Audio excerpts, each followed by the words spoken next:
Steve Ferrin was a state representative who had a brother who passed away from HIV. And he decided he was going to do something in his memory.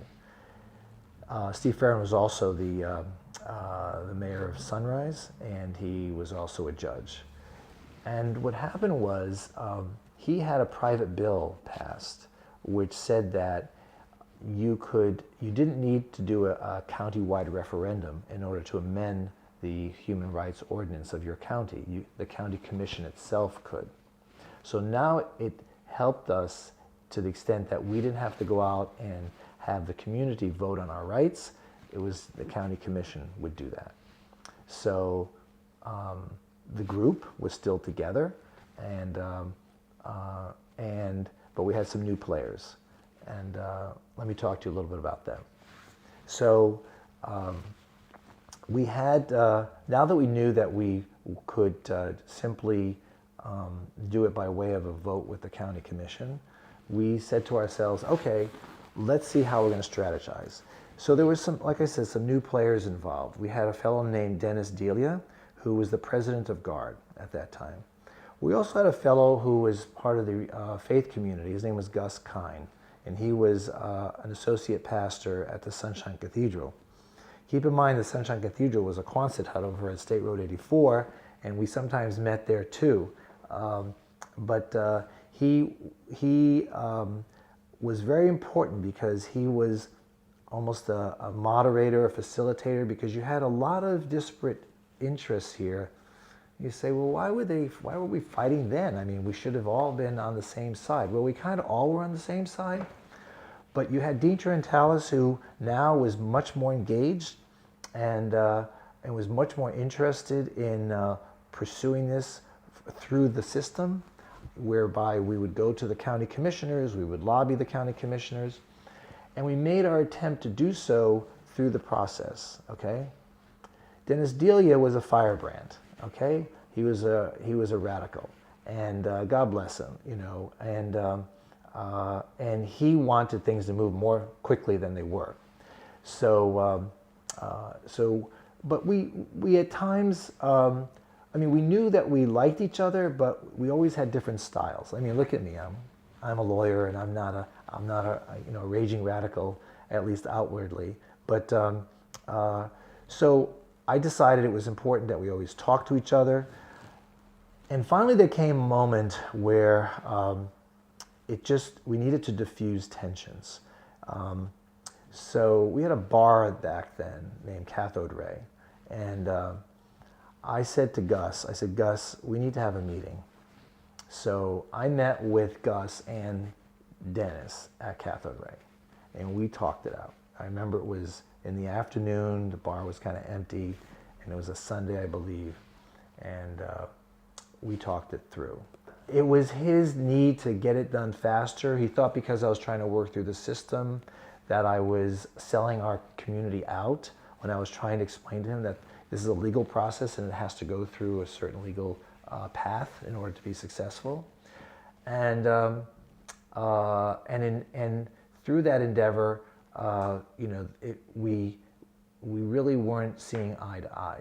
This was like at the end of 1994, we're talking about now. By the way, it was me and Alan Turrell who were sort of spearheading this effort, okay? Keep in mind, again, Alan was an attorney, and he also used to be an assistant attorney at the county. So he kind of knew the ins and outs of how to get things done. So he was a tremendous resource. So Alan and I tried to shepherd this, okay, in our own way. And so we decided, how are we going to best go about doing this? It so happens that the county was also convening its Charter Review Commission, or Charter Review Board. So there was a discussion about trying to take a dual path. One, let's see if we can add it to the charter, which is like the Constitution, or let's see if we just can do it at the commission level where it's just an ordinance. The problem with doing it as an ordinance is that while it was passed in that year, any future commission could change it easily, okay? And with the charter, it couldn't be changed for once every 10 or 20 years. It was like embedded in the Constitution, so we thought we'd have, so we'd go around to these different public hearings on the charter and, seeing how we could, make our pitch to try to get it added to the charter. We were facing opposition from the religious community, so we did get pushback. It was at this time that Alan and I said, we need to include women into this effort. And I said, well, who do we include? So he said, well, I know that there's a woman who Commissioner Sue Gunsberger had just appointed to the Human Rights Board, the County Human Rights Board. Her name was Robin Bodiford. So I said, all right, let's talk to Robin and see if she wants to get involved. I think she had just moved to the area. And so we talked to Robin, and that's where Robin came in, and she started to get involved. So Robin and I would go to some of these charter review, public outreach meetings that were held throughout the county. And at the same time, we were talking with county commissioners directly. There was a commissioner named Scott Cowan, who is really our mentor through this process. He was great in trying to help us through this. He's the one that originally suggested going to the charter review process as well as through the county commission. And so I met personally with most of the county commissioners, sometimes with Robin, sometimes without, and sometimes with Alan and sometimes not. But it was definitely two things. We were talking about doing it through the legal process, and then we had people like Dennis who was involved in getting the community, our own community, all energized to make sure that we're going to be there when the time comes to vote on this. The county commissioners gave us very mixed reactions. Okay, keep in mind it was still kind of a dicey issue back then. There wasn't a whole lot of universal sympathy for who we are as human beings. In 1994, we had just witnessed the debacle over Don't Ask, Don't Tell, where President Clinton signed in gays in the military, and then it was reversed by Congress, so then we ended up with Don't Ask, Don't Tell. So there wasn't universal acceptance of us, and there were certain commissioners especially who were completely, unwilling to give us equal rights. We'll get to that in a moment. But so towards the end of 1994, still a lot of tension. There's a fellow named Rob Hancock who also got involved in this effort to try to move this issue along. Then there was the famous meeting at the Broward Public Library with all the factions together. And it was in January of 1995. And I said to Alan, we need this meeting. And Alan said, no, we don't need this meeting. It's just going to create more tension. And I said, Alan, we need to talk to each other. We can't be on opposite sides of this. We need to make sure that the outside community thinks we speak with one voice. And he was dead set against it because he didn't like the people like Dennis, Delia. He didn't like the loudmouths, so to speak, and I said, we really, really need to talk to each other. So anyway, I reserved the room in the library. I think it was either the 4th or the 5th floor, wherever their conference room is, and we met. There were about 20 people sitting at the table. A lot of tension. You could feel it. It was really something. And after about 2 hours, we all came to the conclusion that we need to move forward. Dennis didn't think we were moving fast enough. That was his big problem. We needed to move faster, before we lose the opportunity. And I said to him, Dennis, we are moving as fast as we can.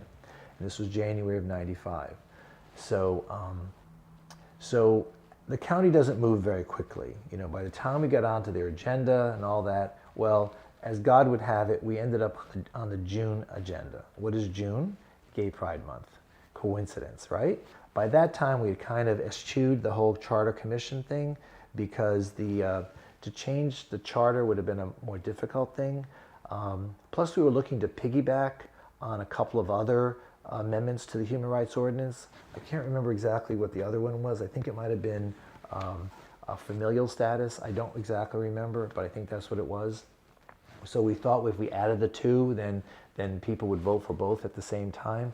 But we didn't want to take that chance, so we kind of just dropped the charter amendment.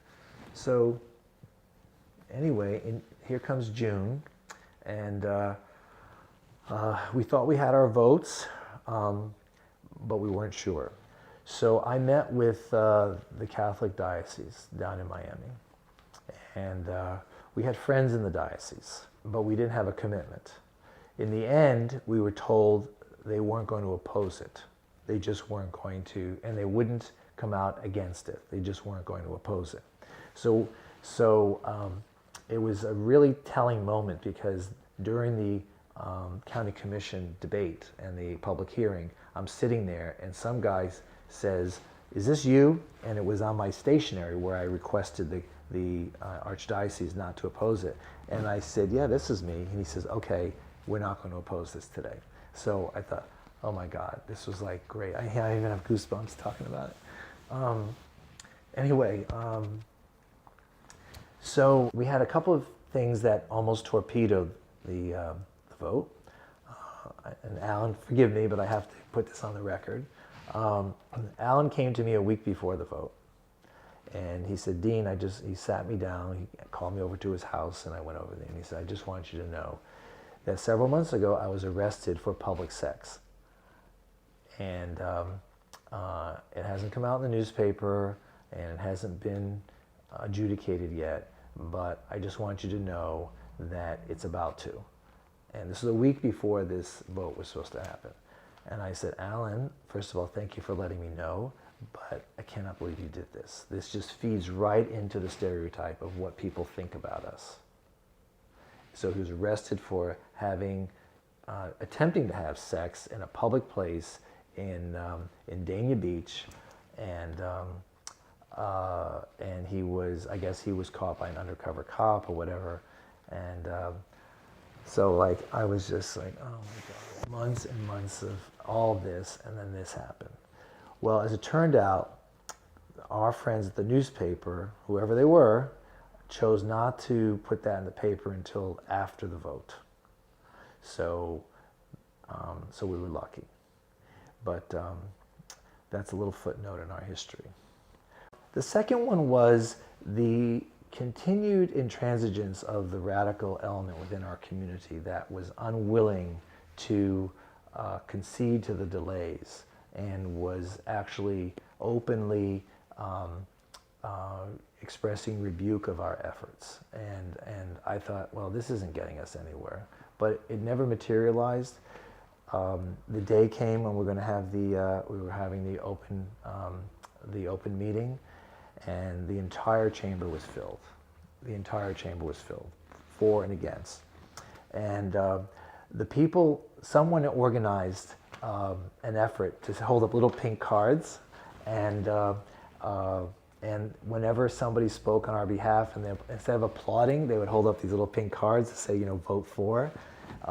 But there were some very, very hurtful speeches that were made by folks.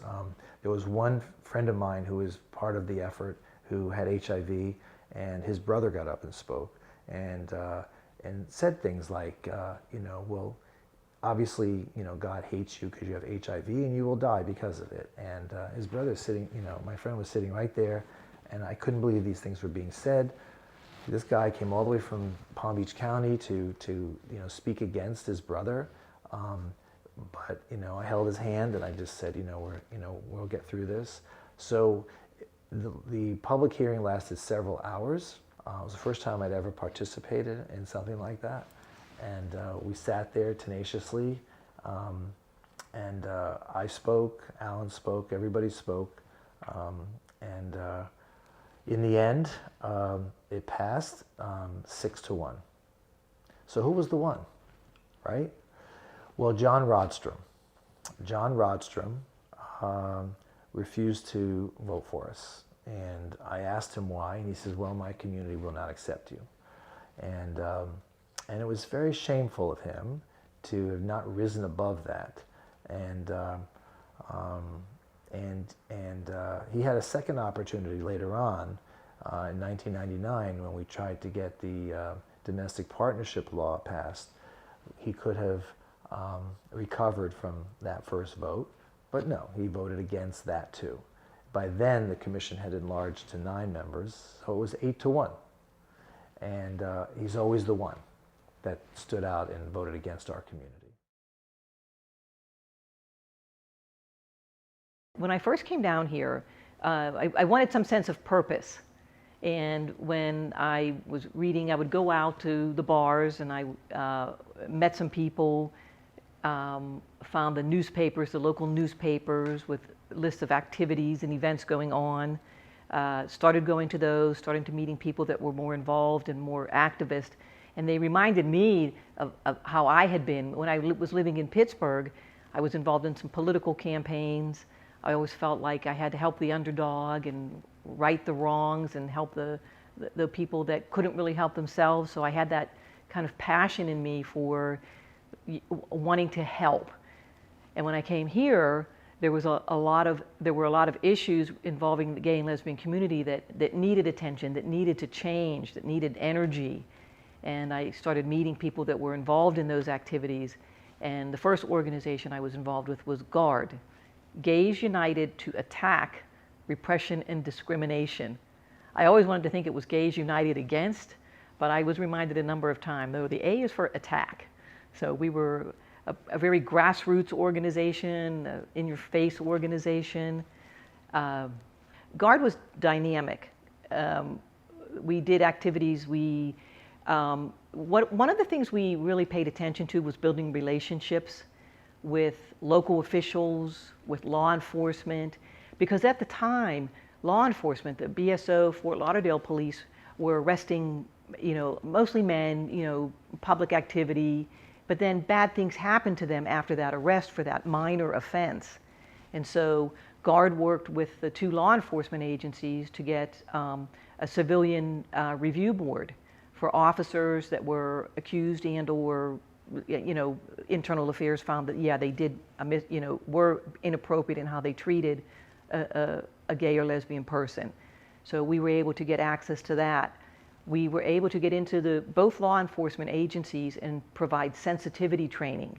This is where I first met John Graves. He was a huge part of GUARD. Dennis Delia, John, Valerie Powell, myself, and others. And we built great relationships with law enforcement, starting with just a liaison who we could call and say, hey, this happened to this guy or this happened to this person. What can you do within the department to look into it for us and see what really happened?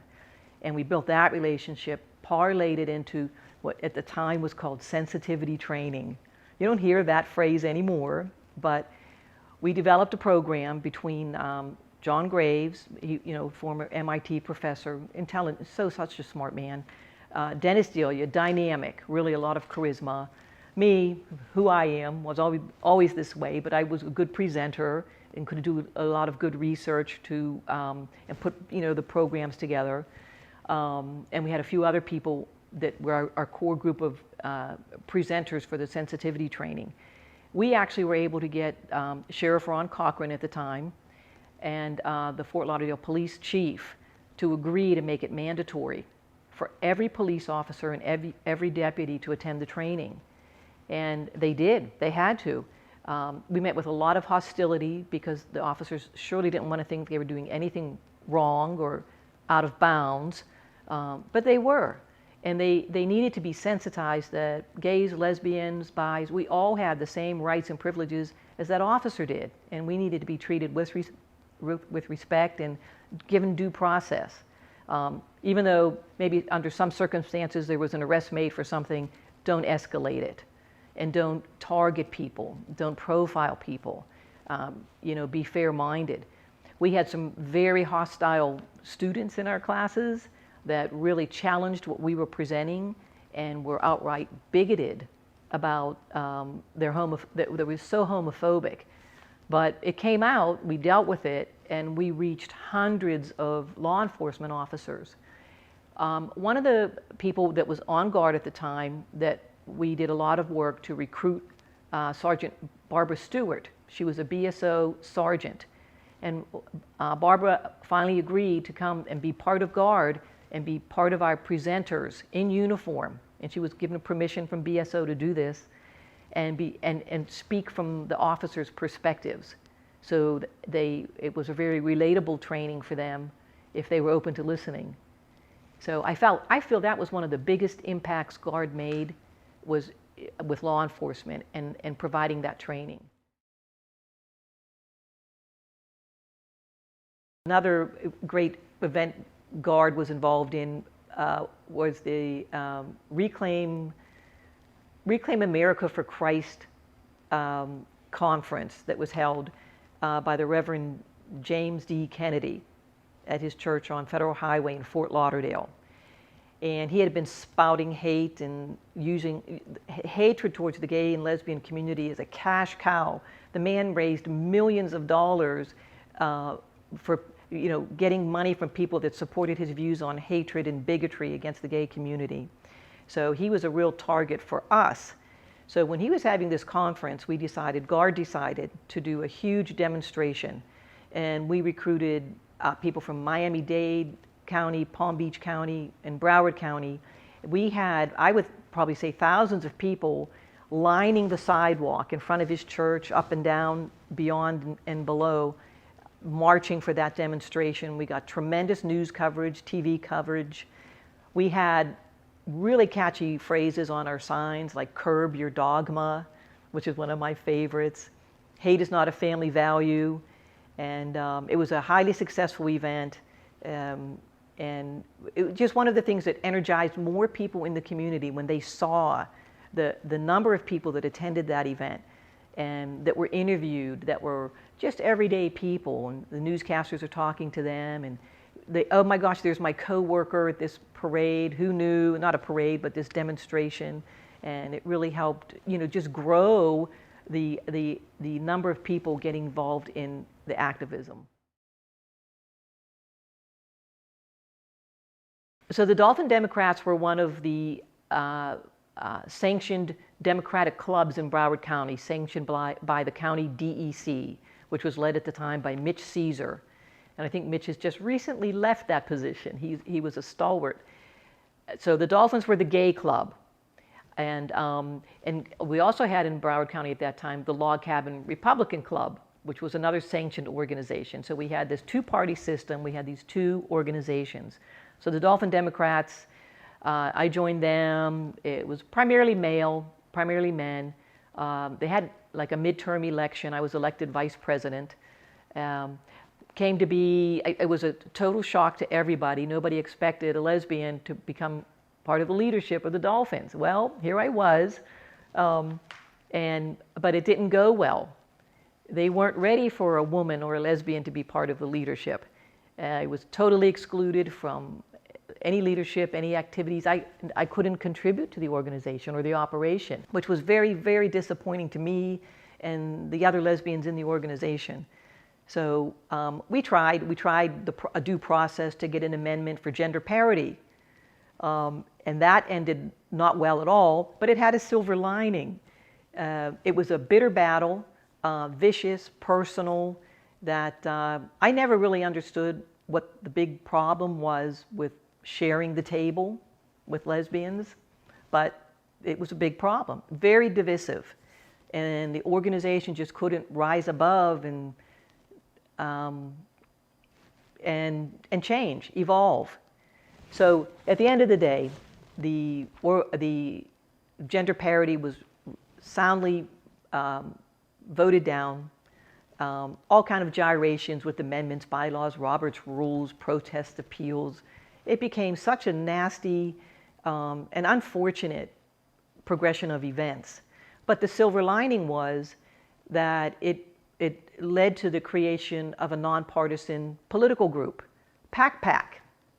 And Carl Clark, Delia Lowe, the former executive director of the Gay and Lesbian Community Center, started PAC. It was the Political Advocacy Coalition, the Lesbian and Gay Political Action Committee, and lesbians had first billing on that. And one of the first things that organization did was institute gender parity in the leadership, that we would have a male and female co-chairs leading the organization. Shortly after that, Delia got a great job opportunity and left to go, and I became the co-chair along with Carl Clark. And we were a true coalition. We were truly nonpartisan. We had Republican members, Carl was a Green, Democrats, Independents, and people that just wanted to be helpful in some way. So our forte was doing candidate forums. And in the 1998 and the 2000 elections, PAC was very active in sending out questionnaires to the candidates with relevant questions to their position, whether it was sheriff, whether it was a city or county or state candidate, and getting their feedback on how they felt about social issues, economic issues, and gay and lesbian issues. And then we would make recommendations after we had a candidate forum. And at our candidate forum, we just really were the coalition. We had GLSEN, Gay and Lesbian Student and Educators Network, with Dee Palazzo and Ray Rideout. We had the Log Cabin Club. We had Carl representing the Greens. We had GARD would be there representing, when Tony Ramos was president of GARD, he would be there. So we had a very nonpartisan group of people asking questions and making endorsements. And then we would distribute our palm cards throughout the community. We would mail them out, would drop them at the bars, the restaurants, and get them published in the local rags so that we were able to make our endorsements and kind of elevate ourselves above that two-party system where the Dolphins were not permitted to endorse anyone but a Democrat. Same thing with Log Cabin. You know, Andy Eddy was part of our PAC from the Log Cabin Club, and we endorsed who we felt was the best candidate. Most of them were Democrats, but not all of them. And the first time we endorsed 2 Republicans, there was such an outcry in the community that we were traitors and how could we? And we're endorsing the whole Republican platform by doing this. But their candidate, their opponent, the Democrat, was against gay rights, was against a human rights ordinance. So there was no way we felt any obligation to endorse a Democrat who wasn't for us, when we had a Republican candidate who was for us and bettering our situation and making it legal and institutionalizing it. So PAC had some great fundraisers. And again, it was about building relationships. We built relationships with Georgie's Alibi, the owner of the Deck, and they would let us have our fundraising events there, our meet and greet the candidates there, and we had terrific turnouts. And again, a coalition of people from the whole community. Everybody was welcome, and we were very successful in getting our name out there. We were called the New Brat Pack, you know, because it was really unusual. It was groundbreaking for gays and lesbians to commingle with Republicans. So it was a fun, interesting time. And again, infighting. I don't know, our community, I hope we've risen above that at a local level, a national level, where the infighting is seen as, you know, a thing of the past, and people have learned how to rise above that and have the inclusiveness foremost and the greater good foremost, and not so much about the lesbians and the gay men and the bis and transsexuals. It's just about all of us. And that, I think that's the road to go to achieve what we all need to achieve.